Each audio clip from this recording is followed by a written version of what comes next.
kita akan berusaha meminimalkan korupsi. Dan Oke, saya siap. ingatkan pemerintah yang akan saya pimpin nanti tidak akan kompromi dengan korupsi. Mantap Pak Wo.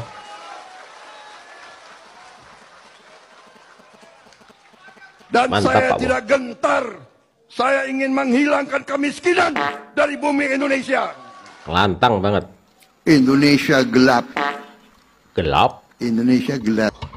Presiden aman-aman, presiden aman-aman, presiden aman-aman.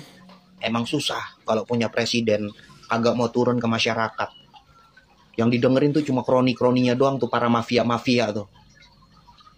Yang jelas-jelas bakal nutupin apapun yang terjadi di tengah-tengah masyarakat. Aman-aman, aman-aman, turun ke masyarakat kagak. Buntelan. Apa tuh? Buntelan. Hati-hati tau. Jangan sampai gitulah. Buntelan. Pakai bilang angka pengangguran menurun, pale lo peang. Angka pengangguran turun, makin banyak. PHK di mana-mana, buta mata lo. Aman-aman, aman-aman. Angka kemiskinan menurun, turun ke masyarakat. Jangan cuma dengerin kroni-kroni lu doang. Ingat lo, masyarakat itu milih lu lantaran mereka tuh kesian sama lu, kagak enak. Gue setuju sih. Pak Prabowo harus turun ke lapangan. Turun Pak Wo. Turun. Biar tahu nih penduduknya yang asli, masyarakatnya yang asli seperti apa. Kagak enakan 3 kali nyalonin kalah mulu. Sekarang lu dikasih mandat, dikasih kepercayaan untuk memperbaiki Indonesia, bukan malah menghancurkan. Presiden aman-aman. Hukum agak ditegakkan, koruptor dipelihara, Raja 4 lu hancurin, Tangerang tuh pagar laut makin dilanjutin. Masa dilanjutin? Otak di mana otak?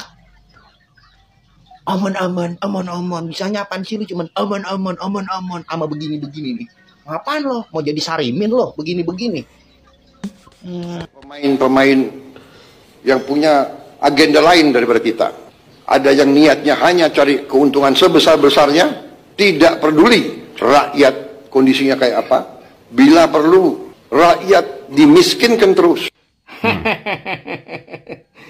Nampaknya Presiden omon-omon ini lagi ngomongin diri sendiri dan kroni-kroninya. Hei Presiden omon-omon, Wow. yang membuat rakyat itu miskin bukan orang lain, Siapa tuh? tapi kamu dan kroni-kroni kamu yang rakus dengan harta rakyat. Bodoh kok dipelihara. Wow. Paling si bajingan itu begitu ke pengadilan lolos. Loh, yang ngelolosin siapa Pak? Siapa yang ngelolosin? Udah ketangkep malah dikeluarin lagi. Ini lho Bolo ya. Aku ki bolak-balik ndelok pidatone Pak Prabowo iki kok iso nyelot suwi kaya ngguyu kekel terus karo hasile keri iki karo hasil akhire ngono lho maksudku kuwi ya. Dia tegas kok. Akan saya kejar para koruptor. Hoi para koruptor. Akan saya kejar sampai gurun masin. Wow, Bill Gates. Ya. Sampai ini kalah karo peperane Mak Lampir, Pak Wo. Kalah dipeperi Mak Lampir diraup nih lunak dingkle. Bentar. Siapa Mak Lampir itu siapa? Kalian tahu nggak Mak Lampir itu siapa? Diem saja ya. Langsung tulis aja di kolom komentar. Iya bu. Wah, hastoke bebas no. Iya bu. Wah, hastoke kayak ono amesti. Iya bu. Eleh. Prat. Ya. Begitu juga itu Mak Lampirnya. Saya tidak akan masuk ke pemerintahan. Saya akan tetap menjadi oposisi. Hele. Wetengku gatel ngrungokne omong. Bill Gates. Lah kok jebule saiki makin merapat. Para kader. Sekarang dukung pemerintahan yang ada Bill Gates. Kere. Sandiwara kere wi.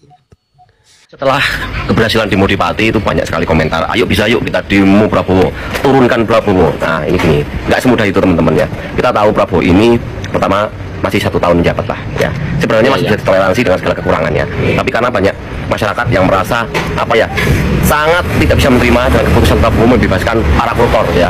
Lagi-lagi namanya siapa? Ya Tom Lembong sama Hasto seperti itu. Sebenarnya saya juga sangat-sangat tidak setuju dengan pembebasan Hasto dan juga Tom Lembong, teman-teman. Tetapi untuk melengsarkan, nanti dulu ya. Ini masih 1 tahun. Kita berharap Pak Prabowo masih berbenah tuh ya. Terus berbenah karena masih ada 4 tahun lagi nih ya. Itu. Tapi harus diingat juga, andai kata rakyat mau demo seperti apapun, kalian harus perlu ketahui orang-orang di atas sana, anggota dewan yang kita harusnya hormati ya, mereka adalah orang-orang yang circle yang sama, mereka adalah pemakan uang rakyat, jadi mereka pastinya akan mempertahankan apa yang diposisikan oleh Prabowo saat ini, karena mau bagaimanapun Prabowo ini sebenarnya hal yang paling menguntungkan untuk para tikus-tikus yang ada di atas sana, paham nggak? Jadi kalau umpamanya kita demo pemakzulan bla bla bla bla bla nggak akan jadi ya, karena nantinya juga DPR juga tidak akan mendengarkan apa isi hati rakyat, udah itu saja. Tapi yang kita harus ikuti adalah permainannya Prabowo, permainannya Presiden, permainannya pemerintah saat ini. Kita lihat 5 tahun ke depan itu seperti apa ya, kita akan bisa menilai. Kalau mau hancur sekalian silahkan ya, tapi ada waktunya, suatu saat kita akan menumbangkan pemerintahan yang zalim kepada masyarakatnya, itu ada waktunya. Sebelum merayakan hari kemerdekaan kita di 17 Agustus nanti, izinkan saya untuk sampai surat permohonan saya terhadap Presiden Prabowo yang kita hormati. Permohonan saya untuk cabut kembali aturan soal tanah nganggur 2 tahun diambil alih oleh negara. Adanya aturan tersebut membuat masyarakat protes terhadap pemerintah. Masyarakat menganggap pemerintah ambil hak rakyat.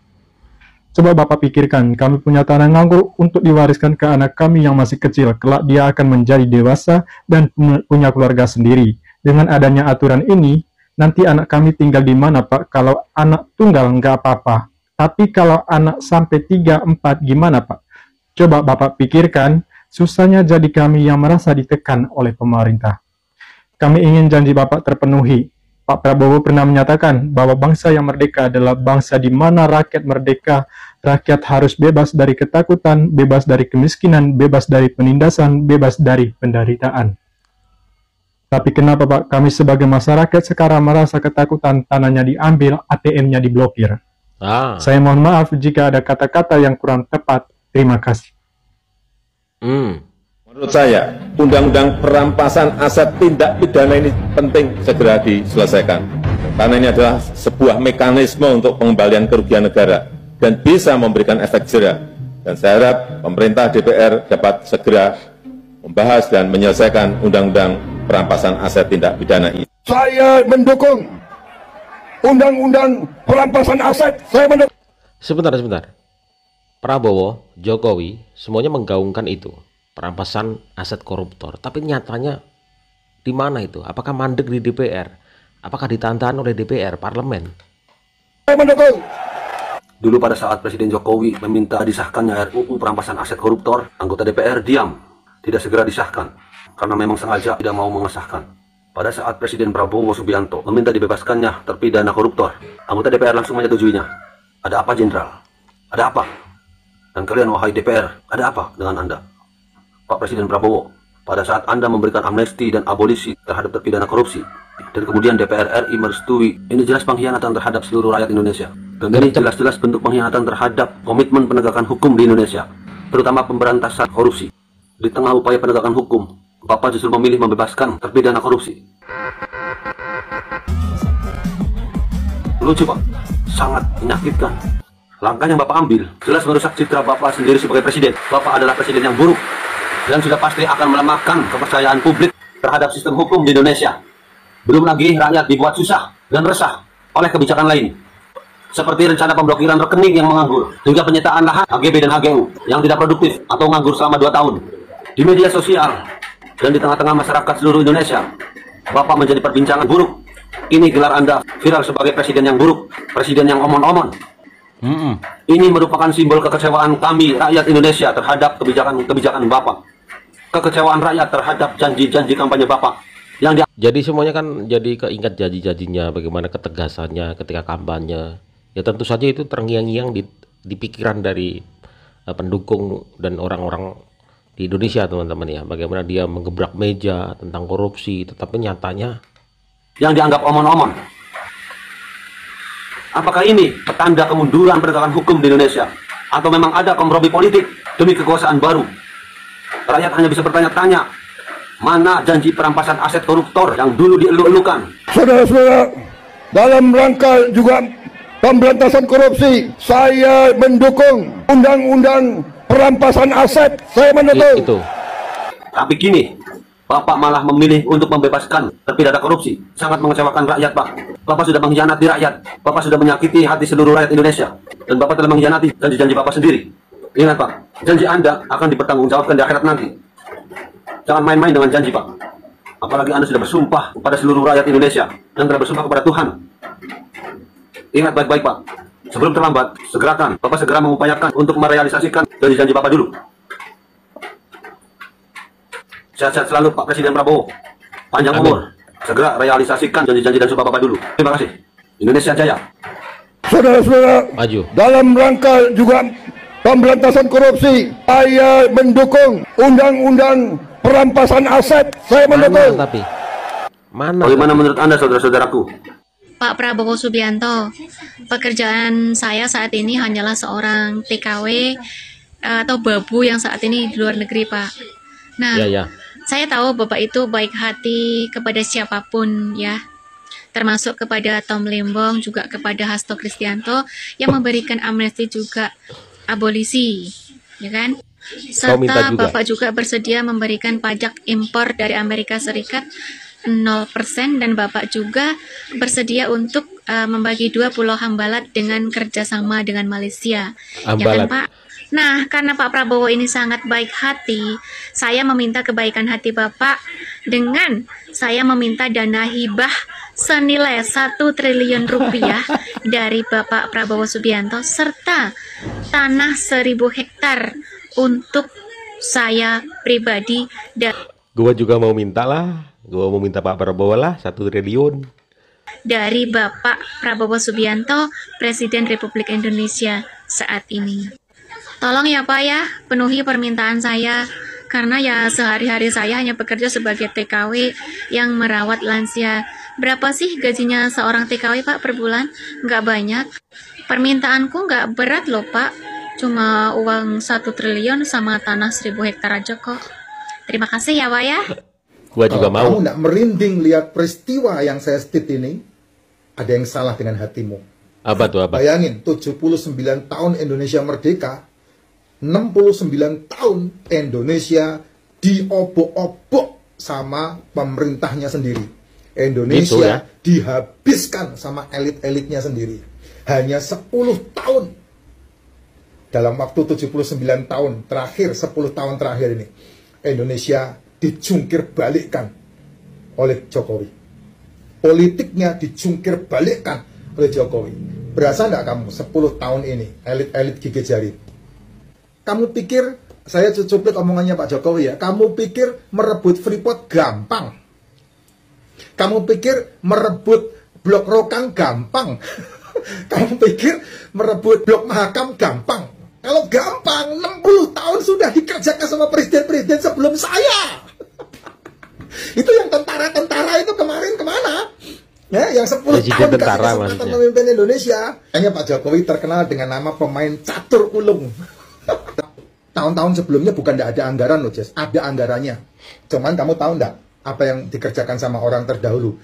Anggarannya disiapkan, tapi ketika anggaran itu dikucurkan, proyeknya dimangkrakkan, duitnya disikat. Itu yang terjadi, hibah, dana hibah. Nah, lihat, karena tidak ada kelihatan sumbernya, nah itu yang disikat. Sekali tanda tangan kan turun sekitar 70 triliun. Sekali tanda tangan itu turun 70 triliun. Dan dananya diambil, tapi proyeknya dihentikan sehingga tidak pernah dilanjutkan. Nah, lihat, sebelum Pak Jokowi semua pembangunan yang dijalankan semuanya mangkrak, tidak ada yang dilanjutkan. Kalau toh dilanjutkan saimit, nah, dilanjutkan saimit, nanti diakui ya, itu bukan terbukti seperti itu. Termasuk Menteri Panji itu kan sama aja ngomongnya seperti itu. Tapi Menteri Panji setelah 10 tahun ini semuanya dibuka semua. Roy Suryo. Ya, bobroknya politikus yang benar-benar jadi tikus, semua dibongkar semua. Dan olahraga ini yang luar biasa. Ya, olahraga itu yang luar biasa. Dan tahu sendiri kan, kalau kita bicara masalah Indonesia nih, bicara olahraga, wish, printing saya ngomong tuh, bulu kuduk saya berdiri. Ini waktunya, stop lah yang nyinyir-nyinyir itu. Kamu nggak tahu apa-apa tentang sepak bola. Serahkan kepada ahlinya. Karena sepak bola itu bukan hanya masalah uang, tapi juga masalah politik juga, pembungkaman. Saya selalu Jess. Ya, terima kasih Pak Jokowi. Di akhir jabatan Pak Jokowi, Indonesia betul-betul luar biasa. Saya hormat dengan apa yang Bapak sudah lakukan untuk Indonesia. Ya, masih 4 tahun lagi teman-teman. 4 tahun lagi Pak Prabowo harus turun langsung, cek tuh, cek ke bawah tuh. Turun tuh. Ya, ke BUMN turun ke tambang turun tuh. Lihat langsung gitu kondisinya seperti apa. Kalau nggak serahkan mandat itu, bukan mandat teman-teman, serahkan ke Gibran tuh, suruh turun. Karena sebagai anak muda Gibran tentu masih energik kan untuk jalan kaki kemana seperti bapaknya dulu. Tahulah kondisi di lapangan seperti apa. Masih 4 tahun ya. Kita berharap Pak Prabowo segera ini, daripada dipermainkan oleh orang-orang, mendengar bisikan-bisikan kemudian diputuskan. Saya nggak setuju kalau dilengsarkan, nggak setuju. Masih ada waktu teman-teman, masih ada waktu. Ya, kalian kecewa, saya juga kecewa. Tapi jangan terburu-buru. Tulis di kolom komentar.